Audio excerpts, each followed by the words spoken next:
Estamos agora aqui na nossa sala de visitas, recebendo 2 profissionais para tratar de um tema sensacional, que é armadilhas da mente. Aqui ao meu lado está Mauro Rosso, que é sociólogo, parapsicólogo e hipnoterapeuta, presidente da Associação de Hipnologia do Rio Grande do Sul. Obrigada pela presença, Mauro. Eu que agradeço. Aqui está conosco também Edith Didonné. A Edith é bióloga, especialista em parapsicologia clínica científica e pós-graduada em parapsicologia social e institucional, com formação em hipnose clássica e rápida, ou a hipnose por impacto, como conhecemos. Edith, que armadilhas podem ser piores para a gente nos dias de hoje, sem considerar aquelas que a gente traz, talvez, num assunto futuro a gente possa avaliar, de nossos antepassados, aquelas que a gente cria ao longo da vida?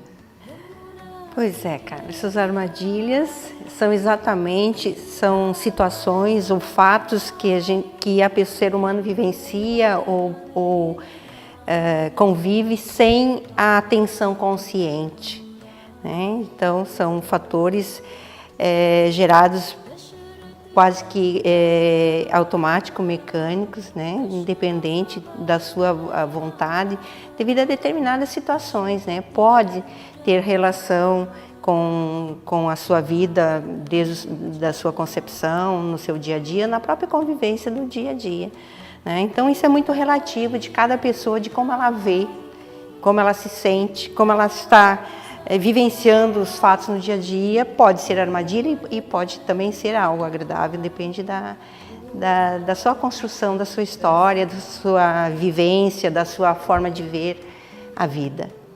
Professor Mauro, na sua experiência prática, bastante recente, está um trabalho com jovens. É muito intenso o seu trabalho com relação a drogas e também com relação à depressão, né? Também são armadilhas da mente, a gente busca, são fugas, são saídas, inclusive a depressão, correto? Correto. Dentro desse viés, pegamos mais ou menos os mecanismos de defesa que a pessoa conscientemente ou inconscientemente ativa na sua sobrevivência, para ele sobreviver. Quais são os mecanismos de defesa? Desde o complexo de inferioridade, a depressão, a sublimação, a irritação, o impulso de ser muito reativo, entende? Todos esses são mecanismos de defesa do quê? Dessas armadilhas mentais. Agora, o que é as armadilhas mentais? Tem todo um processo de formação psicobiológica, toda uma formação psicomental, do estereótipo mental, baseado especificamente no seio familiar, na primeira infância, dos 0 aos 10 anos. Isso tudo, teoricamente, até hoje estudou-se e está ali consolidado. Depois que essas informações, todas essas passagens, lógico, somado com os articuladores sociais, com escola, com igreja, com os valores, né? Com a religião, com a sociedade, com o estereótipo do pai e da mãe, ali se fez um estereótipo mental que dentro dali depois tem que viver. Como? Sua personalidade, como é que é a sua estrutura de ego, como é que é a sua estrutura de caráter. Isso tudo é que vai balizar praticamente, entendeu? Se eu caio mais ou menos nas armadilhas. Maravilha. Se eu venho com complexo de inferioridade, ele eu levo sempre, até eu não rever isso, entendeu? Encarar isso, mudar o programa, mudar o estereótipo mental. Isso fica como um condicionador de comportamento. Eu gostaria de perguntar a Edith, em que ponto a gente chega na vida, como seria a gente se sentir sem saída? Por que a gente constrói uma armadilha desse tamanho para a gente? Pois é. O ser humano, né, tem muitos desafios constantemente, né? A vida é um desafio constante. Então, em muitas situações, nós vamos deixando de lado, ou por alguma razão também não consciente, né, por medos, inseguranças, dúvidas, né, pelo próprio fato da sobrevivência, uma necessidade, deixando algumas necessidades básicas, necessidades que aparecem na sua vida, em comparação com o outro, se sente, enfim, inseguro para agir e tomar suas posições, e vai armando no seu caminho certas armadilhas. Esses fatos vão formando uma certa armadilha, quer dizer, te impedindo de crescer, te impedindo de afrontar né? E você não tem consciência, o ser humano não tem consciência disso, né? Ele vai levando como natural, dando conta, levando como se, não, amanhã eu dou um jeito, isso vai recuando, mas ao mesmo tempo não percebe que ele está barrando a sua caminhada, né? Está impedindo o seu sucesso, seja em qualquer situação da sua vida, né?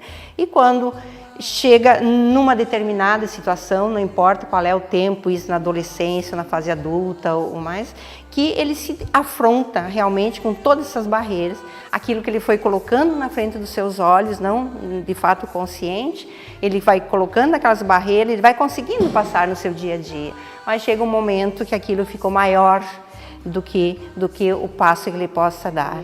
E aí ele armou aquela armadilha, ele se sente profundamente incapaz de voltar. É como chegar na beira do abismo. Chegou ali e ele só vê o fundo e ele não pode dar o passo seguinte. Professor, a hipnose, como auxiliar no caso desse, é bastante pontual, né? Ela é bastante empregada nesse tipo de problema. Também, né? Mas como a colega falou, tem toda uma anamnese para saber qual é o viés de tudo isso, né? Porque as questões da desorganização da personalidade, ela vai ter uns viés sempre, né? A gente sublima muito o trabalho, ou sublima a religião, entendeu? Ou sublima alguma coisa, entende? A sublimação, né, vai quebrando aquele tripé de toda a estrutura da personalidade. Então, depois de diagnosticando, depois fazendo uma anamnese, né, completa, pegando e direcionando, porque cada coisa é uma coisa, né? Você vai, foca e resolve lá, foca e resolve, né? Tudo isso tem porque o estereótipo todo mental, ele é uma gama, entende? De impulsos que tem e de informações armazenadas, né? Incontáveis. Incontáveis. Pelo que eu estou podendo subtrair dessa conversa, nós temos que nos enxergar como um ser completo e procurar estar ao máximo inserido em todas as nossas questões na vida e satisfeito em todas elas, né? Quase impossível isso hoje, né, Edith? Mas não é nada impossível, né? Segundo, né? A gente sempre tem um dos setores da nossa vida que abrilhanta mais que os outros, né? Mas pelo menos todos devem estar em equilíbrio. Para sermos felizes, todos devem estar em equilíbrio, né? Então, quando a pessoa tem essa clareza, né, conscientemente, ela busca igualar, né, esses setores da vida dela. Na infância, a gente colabora para que nossas crianças criem armadilhas já, né? Com certeza, com certeza. Em primeiro lugar, eu dentro até do campo da sociologia, das ciências sociais, então, você percebe a sociedade, ela faz outra sociedade patológica. Por quê? Toda carga cultural, o que é cultura, né? Costumes, todo esse universo que cada ser tem. Aí dentro da família, a cultura do pai, a cultura da mãe. É reproduzir aquilo lá para educar, para ensinar. Mas o que eles receberam para reproduzir aquilo lá? Não digo que não esteja certo e nem que esteja errado. Agora, você faz patologias. Você coloca medos, você coloca as fases da vida, né? Oralidade, analidade, a questão fálica. A criança que não ganha afeto, que não registrou no momento lá, a mente precisa aprender o que é o simbolismo do afeto e não ganha. Como é que ela vai resolver isso quando adulta? Eu acho que não é uma questão de educar certo ou errado, é de a gente tentar educar melhor, né? Cada vez melhor. Mas a cultura, né? A reprodução cultural, ela é o rolo. Porque tem uma questão do certo e errado, tu ficas comparando com um conceito social a educação, né? Tu quer educar o teu filho para aquela sociedade. Mas tu pegar rolismo um todo, uma criança que tem afeto, um menino que tem afeto da mãe, bastante afeto da mãe, no momento certo, e do pai também, é um homem afetuoso. Menino que não ganhou, ele não tem muita relação com afeto, não tem muito parâmetro mental sobre a questão do afeto. Quando é adulto, como é que vai ser isso?